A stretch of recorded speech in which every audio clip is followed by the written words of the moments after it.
The universe is enormous, and Earth is just a tiny speck in it. Despite Earth's great diversity, its technology and civilization were often mocked by other, more advanced beings across the galaxy. The aliens who ruled the galaxies viewed humanity as a curiosity, a primitive species barely worth noticing.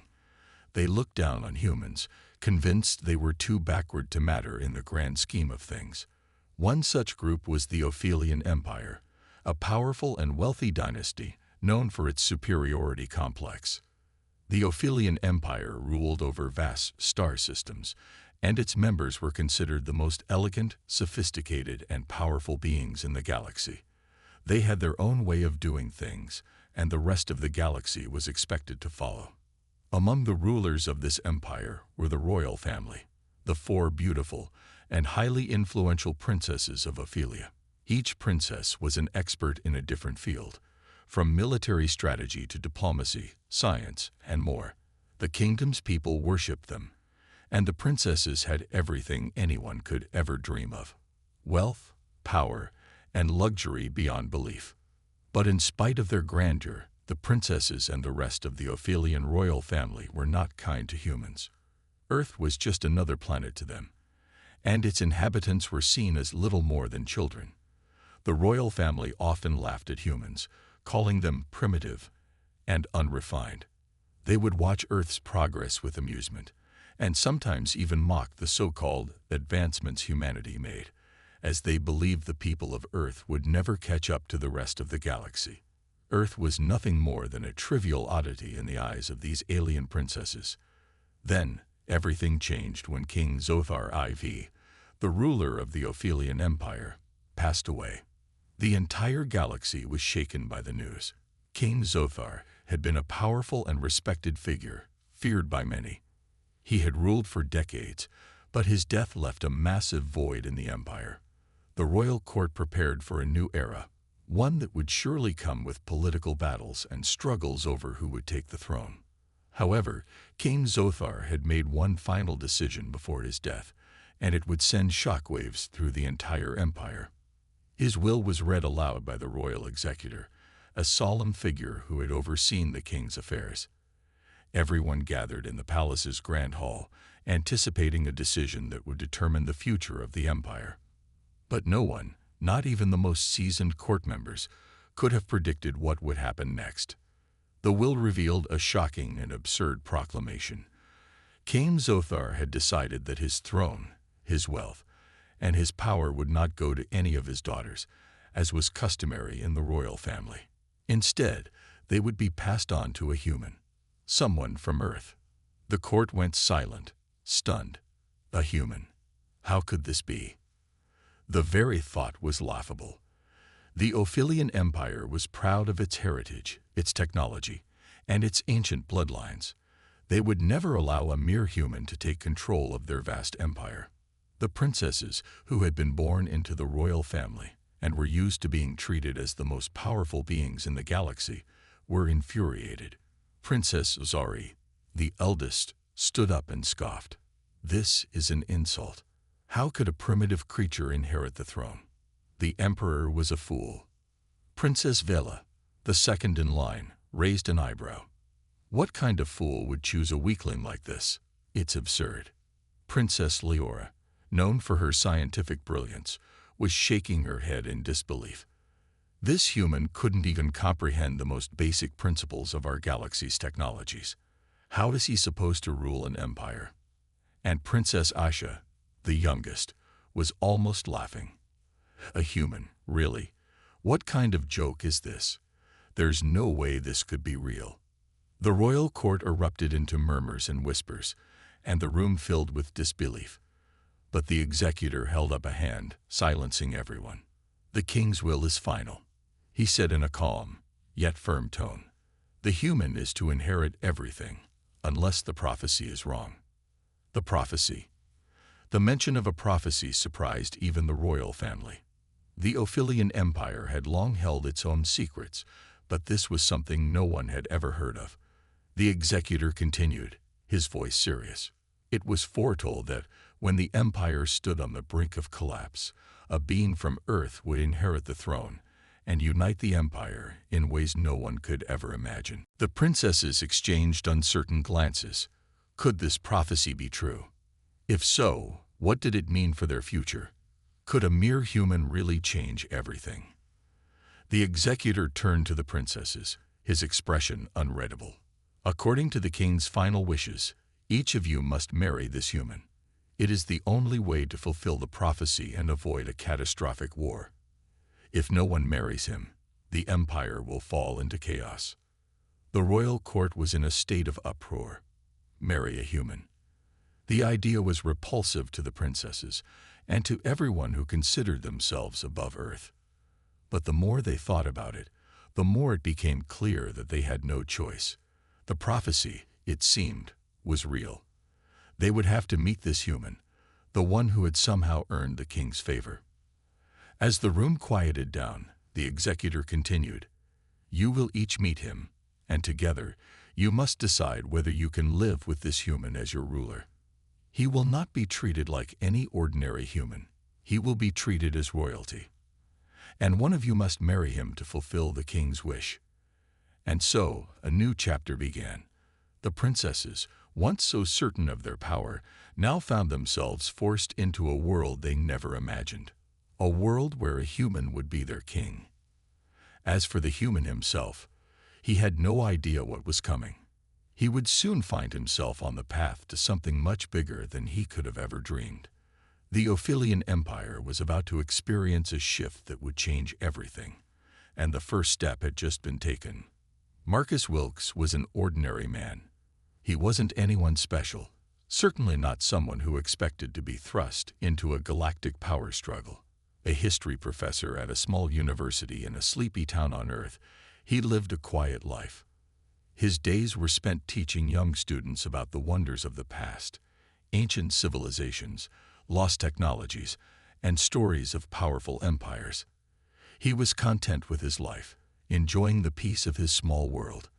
Little did he know that this life was about to be turned upside down. It all started with an unexpected message. One evening, as Marcus sat at his desk grading papers, a strange buzzing sound filled his apartment. It was soft at first, but it grew louder and more persistent.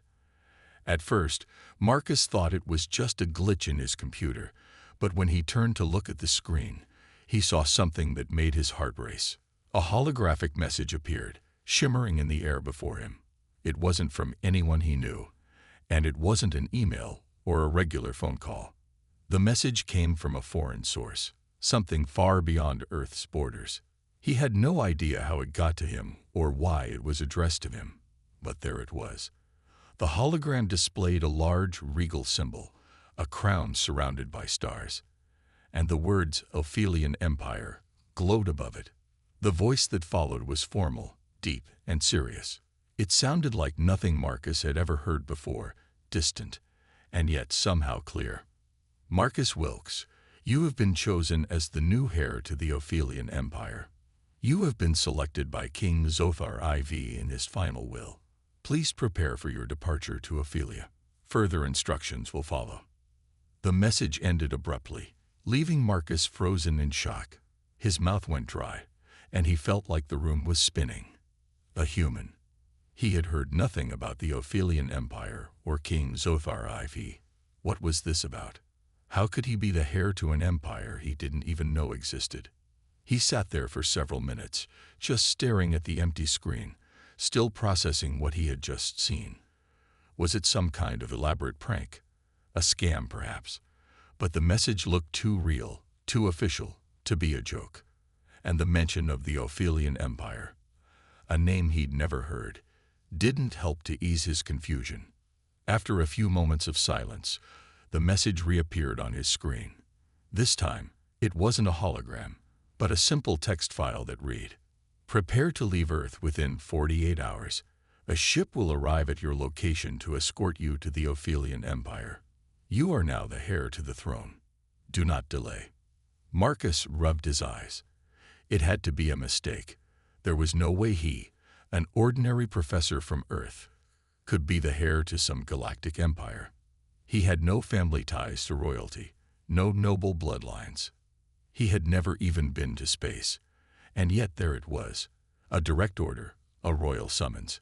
His life was about to change forever, and he had no idea what to do. Over the next few days, Marcus tried to wrap his mind around what was happening.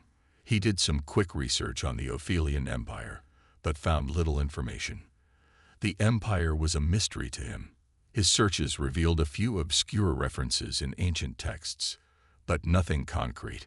It was as if the empire, though vast and powerful, had intentionally kept its secrets from the rest of the galaxy. It was clear that this was no ordinary political system, and whatever Marcus was about to step into was far beyond anything he had imagined. As the day of his departure neared, Marcus felt a growing sense of dread. What if it was all real? What if he was supposed to lead an empire? What if he was truly the heir? The implications were massive. The message had spoken of a prophecy, but he still didn't understand it fully. All he knew was that he was about to meet the princesses, the 4 powerful daughters of King Zothar, and they would be crucial to whatever was coming. On the day of his departure, a sleek silver starship landed in the parking lot of Marcus's apartment complex. The ship was unlike anything he had ever seen. It shimmered under the sunlight, its smooth, reflective surface glowing with an almost ethereal light. A ramp descended from the ship's belly, and a figure appeared at the top, dressed in elaborate alien attire. A tall, elegant being with blue skin and glowing eyes descended from the ramp. This alien was humanoid in shape, though with several distinct differences. His face was calm, unreadable, and his voice was as smooth as silk. "Marcus Wilkes?" the alien asked. Marcus, still stunned by the sight of the ship and its pilot, nodded slowly. "That's me. But, what's going on? Why am I here? What is all of this?" The alien extended a hand and gestured to the ship. "Please, come with me. We will explain everything on the way." As they boarded the ship, Marcus's mind raced. The alien, who introduced himself as Lieutenant Joller, explained that the Ophelian Empire had been watching Earth for centuries. The royal family had a long-standing connection to Earth, but only a select few knew about it. King Zothar had chosen Marcus, or rather, the prophecy had chosen him. It was clear that Marcus wasn't just any human. He had been selected for a purpose. The fact that he was the chosen one, the heir, seemed to be something both mysterious and inevitable. Joller briefly outlined the situation. The Ophelian Empire was facing a crisis.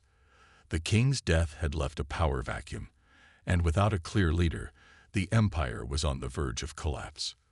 The princesses, though powerful in their own rights, were at odds with each other. They could not agree on how to rule, and their rivalry had only fueled the conflict. The only hope for peace, for stability, was Marcus. The prophecy had foretold that a human from Earth would unite the empire, though no one understood why. Marcus couldn't believe what he was hearing. A simple history professor, he was meant to rule an entire empire. He was supposed to choose which princess to marry. The responsibility was overwhelming, and the uncertainty was suffocating. As the starship ascended into the sky, leaving Earth behind, Marcus felt a strange sense of awe. He was no longer just a man from a small planet. He was the heir to the most powerful empire in the galaxy. The weight of it all was crushing, but he knew there was no turning back now. Soon, he would meet the princesses, the 4 powerful women who would either help him or try to destroy him. He would have to navigate their complicated relationships and decide which one, if any, he could trust. What he didn't know was that his arrival at the Ophelian capital would set into motion a series of events that would change everything. The princesses weren't the only ones watching. Others in the empire had their own plans for the future. Marcus wasn't just the heir. He was a symbol of hope, a pawn in a game much bigger than he could comprehend. The journey to the Ophelian Empire had just begun, and Marcus was about to step into a world that would challenge everything he thought he knew. After what felt like an eternity, Marcus finally found himself in the heart of the Ophelian Empire. The journey through space had been unlike anything he had ever experienced. The ship, smooth and quiet, had glided through the stars at a speed that made Marcus feel like time itself had bent. Outside the window, the galaxy had passed by in a blur of stars and planets, all of which seemed so far away from the little world he once called home.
Marcus felt a wave of pressure as the princesses closed in around him, their gazes intense and calculating.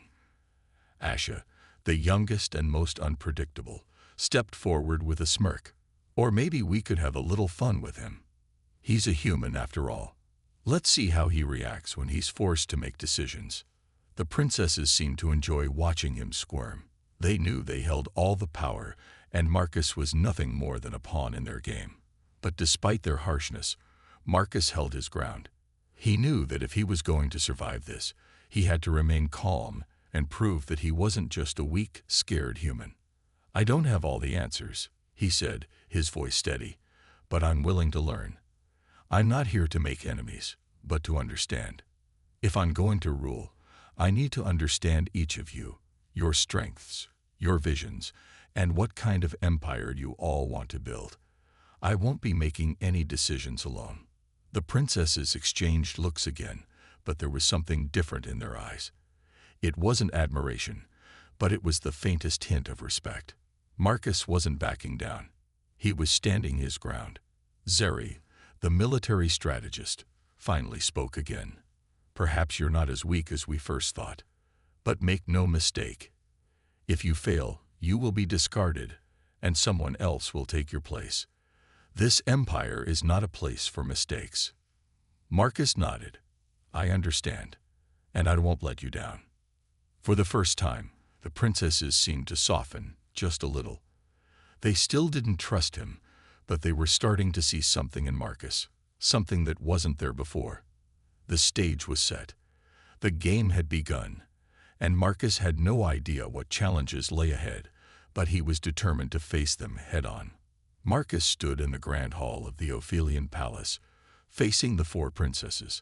The room was enormous, with high ceilings and walls adorned with ancient artwork that seemed to glow faintly in the light. The princesses, each standing tall and proud, gazed at him with a mixture of curiosity and skepticism. They were not impressed by him, yet. "I told you," Princess Zuri said, her voice like steel. "We can't allow a human to take the throne without proving that you can handle the responsibility. And there's only one way to do that. You will face a test of strength, to show us that you are capable of ruling us all." Marcus felt his heart race. Strength. He was a professor, not a warrior. He spent his days buried in books, not battling in arenas. The idea of facing a physical test made him nervous. How could he possibly measure up to the princesses, each of whom had trained in combat and strategy from childhood? He was out of his depth, and he knew it, but there was no turning back now. Princess Zeri stepped forward, her expression hard. "This test will push you to your limits. Fail, and you will prove you are unworthy of this throne. But succeed, and you may just earn our respect. But understand this. This test isn't just about physical strength. It's about mental strength, too." Marcus nodded slowly, trying to steady his nerves. He had to do this. For Earth, for the people he'd never met. He wasn't going to back down. A hidden door at the far end of the room slid open, revealing a large, circular arena. The floor was made of smooth stone, and a soft glow illuminated the area, casting long shadows around the room.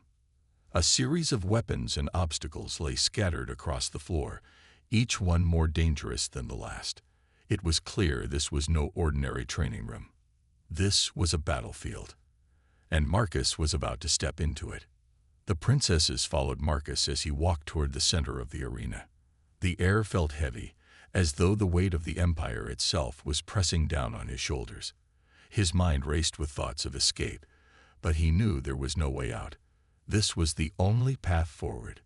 He had to prove himself, or he would be thrown aside, and the Ophelian Empire would fall into chaos. "You will face 4 challenges," Princess Zuri explained as they approached the arena center.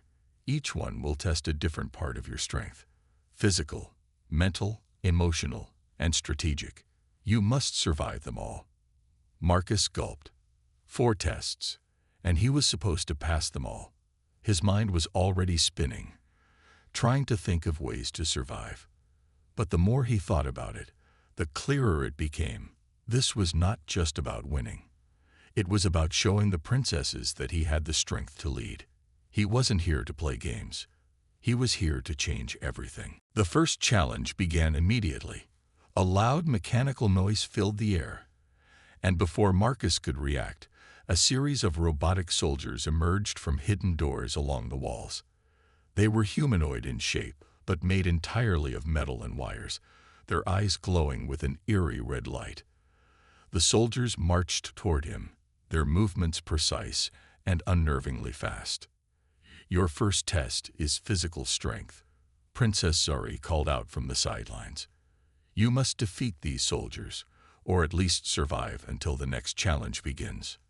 Marcus' heart pounded in his chest. He was no fighter. He had never picked up a weapon in his life, but the situation was clear. He had to survive, no matter what. He quickly scanned the arena, searching for anything he could use. Near the edge of the arena, he saw a metal rod lying on the floor. He grabbed it, using it as an improvised weapon. As the first robotic soldier lunged at him, Marcus swung the rod with all his might. It connected with the soldier's head with a loud clang. The soldier staggered back, but it quickly recovered, its glowing eyes narrowing in on Marcus. More soldiers advanced, and Marcus knew he had to keep moving. He couldn't stand still and fight. He needed to outsmart them. With his heart racing, he darted around the arena, using the obstacles for cover, trying to stay one step ahead of the robots. It wasn't long before he realized that the soldiers were not just programmed for physical combat. They were smart. They adapted quickly to his movements, forcing Marcus to be more creative with every passing second. He ducked behind a large pillar and used the rod to jam a control panel on the floor, causing one of the robots to short-circuit. With a quick flick, he knocked another soldier off balance, sending it crashing into a nearby obstacle. But as more and more robots came for him, he realized that sheer physical strength wasn't enough to survive this challenge. He had to rely on his wit, his ability to think on the spot. Finally, after what felt like an eternity, the last of the robots collapsed to the floor. Marcus, panting and covered in sweat, dropped to his knees. His body ached, and his mind was exhausted, but he had done it. He had survived the first challenge. The princesses watched him in silence. Princess Zuri nodded slowly, her expression unreadable. Impressive, but physical strength is only one part of this test. Marcus didn't have time to rest. The next challenge came almost immediately. A large screen appeared in front of him, and a voice echoed through the arena. "Now your mental strength will be tested," the voice said. "Solve this puzzle, and move on to the next stage." The screen displayed an intricate maze, one that seemed almost impossible to navigate. It was made up of shifting pathways, with dead ends at every turn. The puzzle seemed designed to confuse, to overwhelm him. But Marcus was no stranger to challenges. He might not be a warrior, but he had spent his life studying, solving problems, and thinking critically. This was his element. He took a deep breath and began studying the maze, looking for patterns, for clues that would give him an edge. Slowly, his mind began to work through the puzzle. He couldn't rush it. He had to be patient. He marked the pathways in his mind, tracking which ones led to dead ends and which ones seemed promising. Minutes passed, then hours. The princesses waited silently, watching him closely. It was clear they weren't sure whether he would succeed or fail. Finally, after what seemed like an eternity, Marcus solved the puzzle. The maze opened up, revealing the next stage of the challenge. Princess Vela, who had been silent up until now, raised an eyebrow. "Well done, human. You are far more capable than I expected." But Marcus wasn't done yet. The challenges were far from over, and he knew the hardest tests were yet to come. Each step forward brought him closer to his goal, but each new challenge seemed more difficult than the last. As Marcus prepared for the next challenge, he realized one important thing. These tests weren't just about surviving. They were about proving that he was strong enough to lead, to face the impossible, and still stand tall. This was his chance to show the princesses and the galaxy that he was worthy of the throne. And he wasn't about to give up now. The air in the grand hall of the Ophelian palace was thick with tension. Marcus had just passed the second challenge, but the trials were far from over. Each test pushed him further than he thought possible, testing not just his physical strength, but also his intelligence and mental resilience. Now he stood before the four princesses, waiting for the next challenge, wondering what more they could throw at him. Princess Zori, the eldest and most commanding of the princesses, stepped forward. Her eyes, sharp as daggers, scanned Marcus from head to toe, evaluating him as if he were a piece of machinery. She crossed her arms and tilted her head slightly. "You've done well so far," she said, her voice low but filled with authority. "But do you truly understand the significance of the prophecy?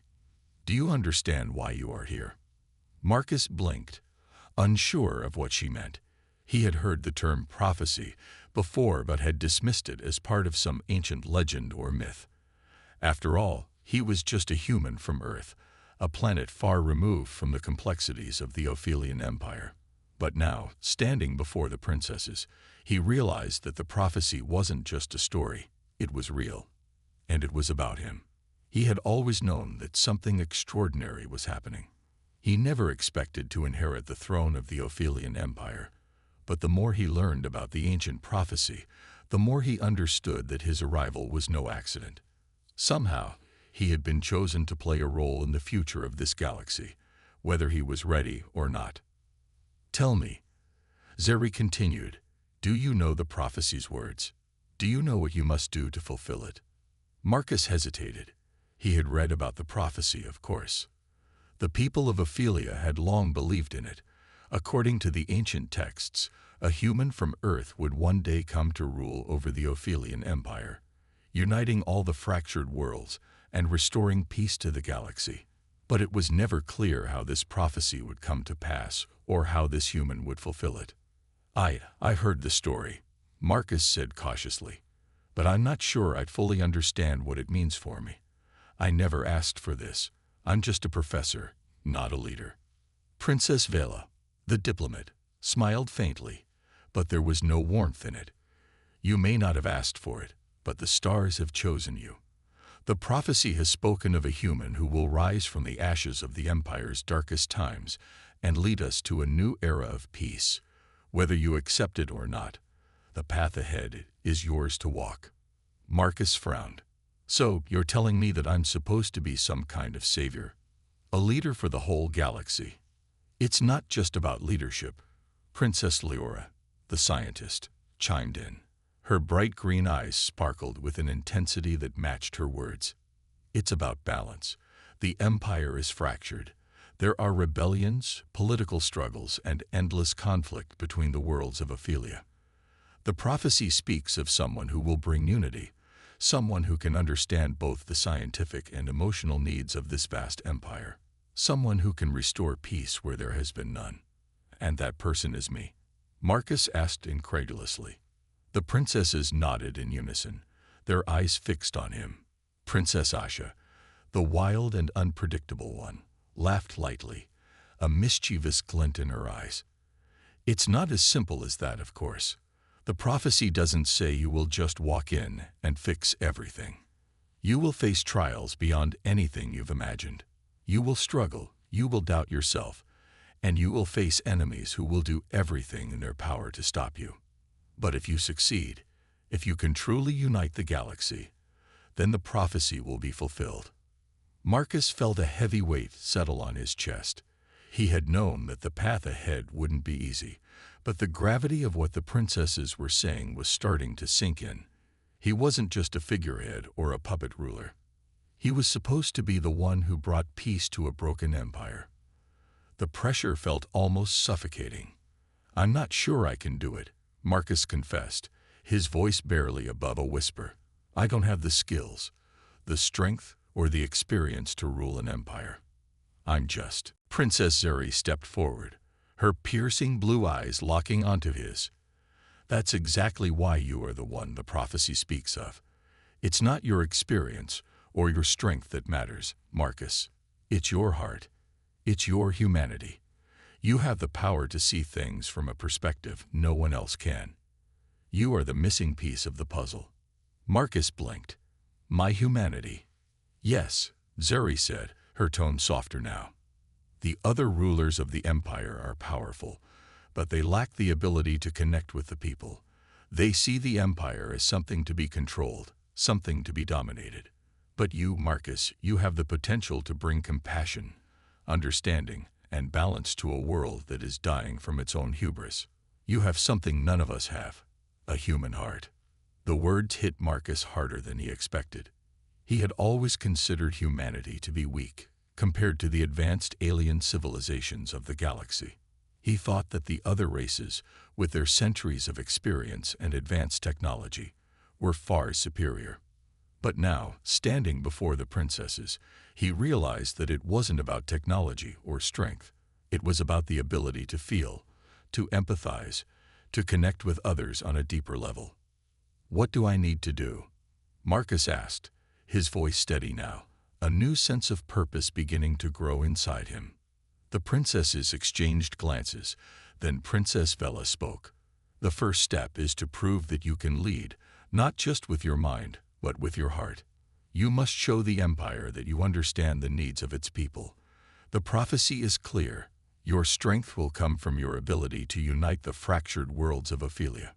Princess Leora added, the prophecy also speaks of a powerful alliance. 4 royal families, each with their own strengths, who must join forces to bring balance to the empire. You, Marcus, must bring these families together. And then, Princess Zuri said, her voice filled with finality, you must face the greatest challenge of all, the legacy of your own humanity.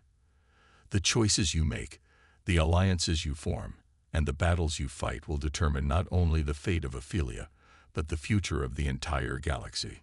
The weight of their words hung heavy in the air. Marcus felt a surge of determination rise within him. He wasn't just here by accident. He wasn't a pawn in some cosmic game. He had a purpose, a real, tangible purpose. The prophecy had brought him here for a reason, and now it was up to him to prove that he could fulfill it.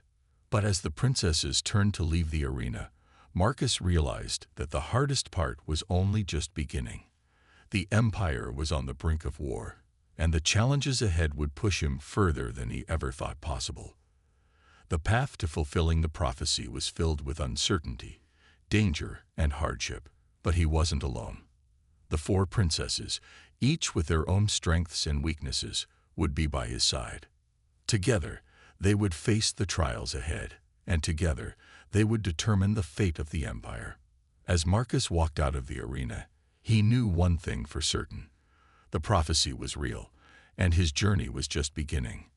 Marcus stood on the balcony of the Ophelian palace, looking out at the vast city sprawled below him.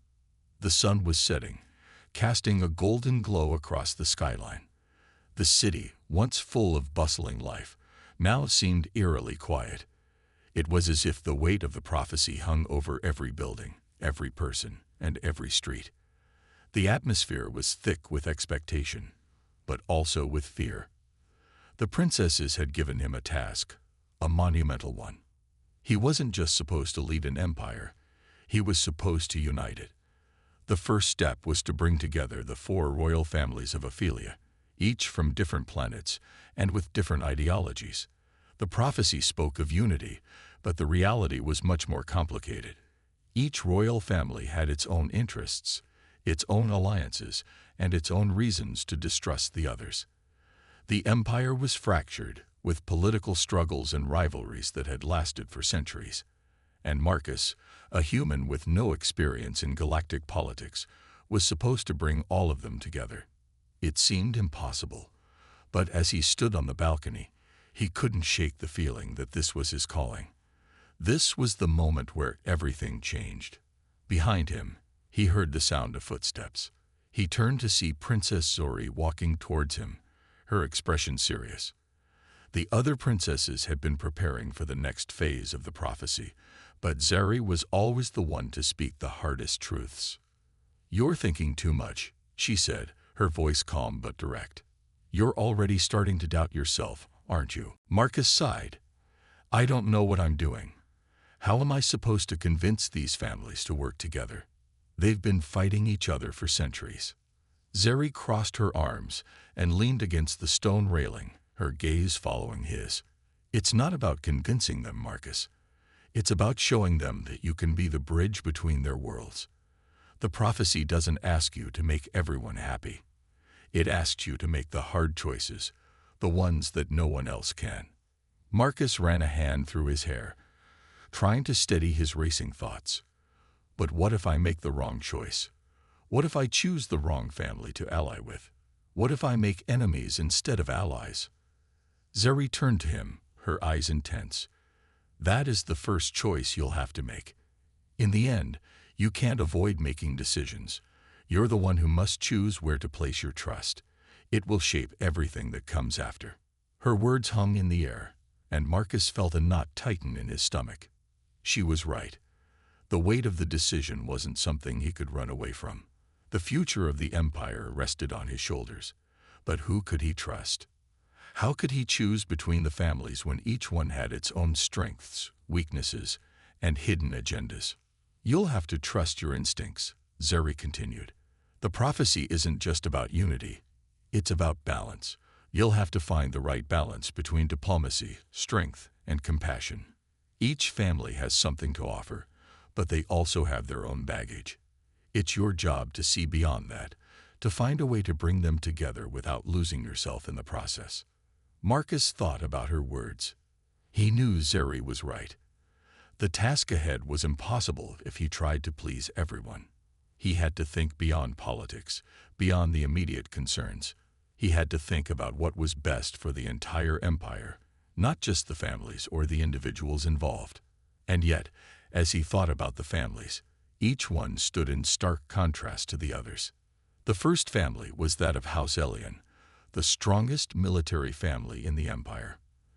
Their home planet, Vanter, was known for its advanced weaponry and fierce warriors. Led by General Elian, the family prided itself on its strength and strategic prowess. The Elians were proud, stubborn, and fiercely protective of their people. But they also had a reputation for being ruthless in their pursuit of power. The second family was House Silva, the intellectuals of the empire. They hailed from the lush, peaceful planet of Cypher, where advanced technology and science flourished. The Silvas believed in knowledge, wisdom, and progress above all else.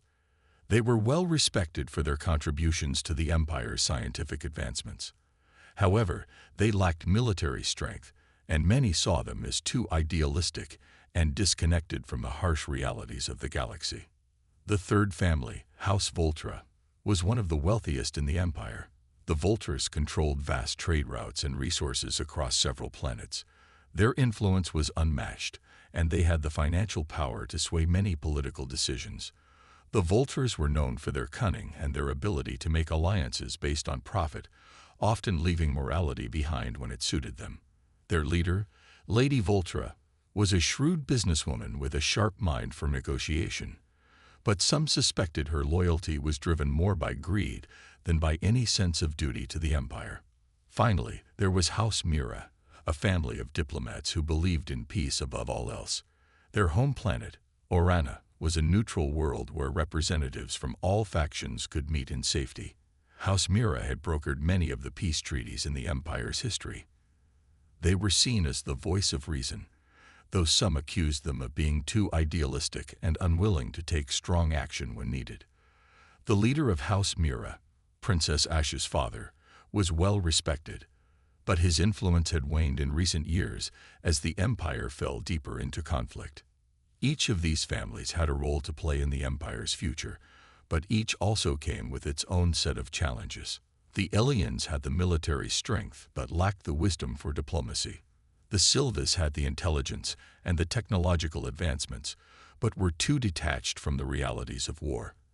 The Voltras had wealth and influence, but were often seen as morally corrupt. The Miras had the reputation for peace, but lacked the power to enforce it. And Marcus, caught in the middle of all this, had to choose which path to follow. "I don't even know where to start," Marcus muttered, feeling overwhelmed. Each family has their strengths, but also their flaws. How do I choose who to trust? Zeri gave him a knowing look. You don't need to choose all at once. Start with one family, build an alliance, and see where it takes you. The others will follow. But remember, Marcus, your first choice will shape everything that comes after. You will have to stand by it, no matter what. Marcus nodded slowly, feeling the weight of his decision pressing down on him. He couldn't ignore the importance of this moment. It wasn't just about politics, it was about the future of the galaxy. His choice would define the Empire's fate. And whatever he decided, he had to be ready to face the consequences. I'll choose wisely, he said, his voice firm. I have no other choice. Zeri smiled slightly, a hint of approval in her eyes. Good. Trust yourself, Marcus. The prophecy was never meant to be an easy path, but if you walk it with courage, you may just find the strength to change the galaxy. As she turned to leave, Marcus looked out over the city once more, his mind racing with possibilities. The future was uncertain, and the stakes were higher than he had ever imagined. But he had a mission now, one that would test every ounce of his strength, wisdom, and heart. It was time for the first choice, time to take the first step on the road to uniting the Empire. And Marcus knew that no matter what, he couldn't turn back. The time had come. Marcus stood at the heart of the Ophelian Palace, the weight of his choices pressing heavily on him. The decision he had made was final. He had chosen his first ally, House Elion, the mighty military family of the Empire. Their strength and determination were what he needed to take the first step toward uniting the fractured galaxy. But even as he prepared for the next phase of his journey, he couldn't shake the feeling that he was entering uncharted territory. The Empire was on the edge of a precipice. Years of political tension, military conflict, and economic struggles had left the people of Ophelia divided and uncertain. Marcus could feel the gravity of the situation in his bones. He wasn't just standing at the edge of a palace balcony. He was standing at the edge of a new beginning, or a catastrophic end. Every decision he made would ripple across the galaxy. Every alliance, every betrayal, every move he made would reshape the future. Princess Zari, the most formidable of the four princesses, had been right when she said that his first choice would set the tone for everything that followed. By aligning with House Elion, Marcus had secured military strength for the Empire. The Elions controlled vast armies and fleets, and their influence could not be underestimated. General Elion, the head of the family, was a commanding figure. He was known for his sharp military mind and unwavering loyalty to his people. But Marcus knew that strength alone would not bring peace to the Empire. It would take more than just military power to heal the wounds that had been inflicted upon the galaxy. His thoughts were interrupted as the door to his chamber opened, and the four princesses entered. They were silent at first, their eyes scanning Marcus as if they were waiting for something. He took a deep breath, trying to calm his nerves. "I've made my choice," Marcus said, his voice steady but filled with uncertainty. "House Elion will be our first ally." Zeri raised an eyebrow, but said nothing. Princess Vela, who had been more reserved in her approach, nodded approvingly. "It's a strong choice," she said. "House Elion will provide the military support we need, but we must be careful. The Elions are not easily swayed. Their loyalty is to power, not to peace." "I know," Marcus replied, rubbing his temples. "But we can't afford to wait any longer. The Empire needs action, not just talk." Princess Leora, the scientist and strategist of the group, spoke up. "The Elions will be a powerful ally, but we must also focus on the other houses. House Silva, for example, could be useful for technological advancements. Their intellect and innovations could help us rebuild the Empire's infrastructure. However, they may see the Elions as too aggressive, and their distrust could lead to complications." Princess Asha, the diplomat who had the ability to read people's emotions like no one else, leaned forward, her eyes locked on Marcus. "It's true," she said. "House Silva believes in peace and knowledge. Their support will be essential if we want to create a balanced empire." but they will not easily join forces with the aliens. They see military dominance as the root of the Empire's problems. You must find a way to convince them that a military-backed empire can still embrace peace and progress. Marcus felt the weight of the conversation building. His mind raced with thoughts of what to do next. His first decision had been made, but now he had to consider the complexities of what that meant. The alliance with House Elion would give him the strength to challenge the other families, but it would also create opposition. There were no simple answers. "We can't ignore House Voltra either," Princess Zuri said, breaking Marcus's train of thought. "Their wealth and influence could be a game-changer. They control the trade routes and resources that are critical to the Empire's survival. If we can win them over, it will give us the financial power we need to make the changes we want. But they are a tricky bunch. They value profit over all else, and their loyalty is often bought, not earned." Princess Vela nodded in agreement. "But we must tread carefully. House Voltra is known for their cunning. They will not join us simply because we offer them something in return. They will want assurances, and they will want to see results. If they sense any weakness, they will turn their backs on us in an instant." "I understand," Marcus said, his mind now fully occupied with the task ahead. "I'll need to meet with them personally. A direct approach may work better than diplomatic letters." The princesses exchanged looks, clearly weighing Marcus's words. Finally, Princess Asha spoke. "You're right. A personal touch may be the key. But remember, Marcus, every choice you make will either bring us closer to our goal or drive us further from it. We can't afford mistakes." "I know," Marcus said, his voice firming with determination. "This is just the beginning. But I can't do it alone. I need all of you by my side." The four princesses nodded in agreement, and for the first time, Marcus felt that they were truly united in their mission. The prophecy had brought them together, but it was their shared commitment to the future of the Empire that would see them through. As the princesses left the room to prepare for the next phase of their plan, Marcus stood by the window, staring out at the setting sun. He knew that the choices he made would determine the fate of an entire galaxy. The Empire was fragile, its people fractured and divided. But now he had a chance to build something new, something better. The first steps had been taken. House Elion was now his ally, and the next moves were already set in motion. But Marcus also understood the gravity of his responsibility.